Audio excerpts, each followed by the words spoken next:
хүүхдэд бол одоо ханиад амьсгалын замын эмгэг одоо туслаа гэхэд хүүхэд нэгдүгээрт бол халуурдаг, хоёрдугаарт амьсгааддаг, гуравдугаарт хүүхэд их амьсгааддаг, дөрөвдүгээрт бол халуурдаг, хамар битүүрдэг, хамраас ямар ялгадас гарч идэг. За энэ хүүхэд дөнгөж сая бол одоо 2 хоногийн өмнөөс халуурсан, хамар битүүрсэн гэдэг одоо бол энэ хүүхэд нэгдүгээрт энэ цээ чонхолцолт байж байна. Хоёрдугаарт энэ хүүхдийн яраа хүүхдийн амьсгал минутанд 30-аас 60 байх ёстой байтал энэ хүүхдийн бол одоо 70-тай. Тийм учраас бол энэ шууд яаралтай амбулатор эмч үзээд шууд хэвтүүлж байна. Ер нь бол одоо яраа хүүхдийг бол одоо өвдөхөөс сэргийлэхээсээ илүү одоо энэ талын мэдлэгийг ээж нар бол эцэг эхчүүд аягүй сайн мэдчих хэвээр.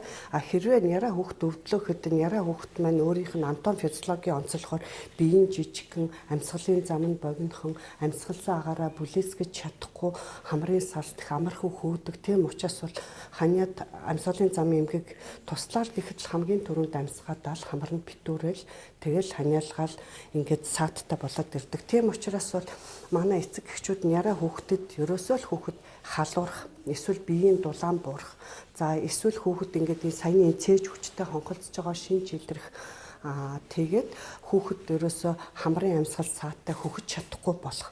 Эсвэл хүүхэд бүр их цочромхой тайван бос болох. Эсвэл бүр унтаараад ах. Тэгэхээр унтаараад ахыг манай эцэг эхчүүд нойронд аягүй сайн байна гэж боддог. Бас тийм биш. Хүүхэд яг 2-3 цаг тутам сэрээд өөрөө хөхөд байвал тэр бол хэвэн. Гэтэл таг унтаараад хөхөж хөхгүй байгаа гэвэл энэ бол аюултай шинж учраас энэ тохиолдолд бол няраа хүүхдийг яаралтай заавал эмчит үзүүлж эмчийн заавраар зөвлөгөөгөөр одоо эмчилгээ хийх ёстой. Гэрээр ерөөсө дур мэдээж нэг юм ч хийж болохгүй. Яраа хүүхдийн хэвийн дулаан 36-5-аас 37-5 байх ёстой байтал манай ээж нар 37 гараас сурчиж халуурчиж гэл өөрснөө дур мэдээд лаа хэргэлцөө. Эсвэл юм уулгацсан.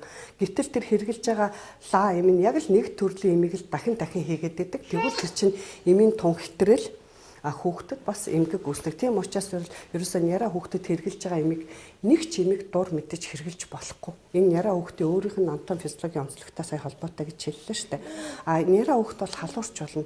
Халуурхал юм бол эхний ээлжинд эцэг эхчүүд ерөөсөө хүүхдийг ингээд задгайлаад ингээл ерөөсөө ингээд нимхэн байлах хэрэгтэй. Эсвэл үлгийгээр биш энэний дээгүүр нимхэн даавуугаар ингээд хучаад юм уу?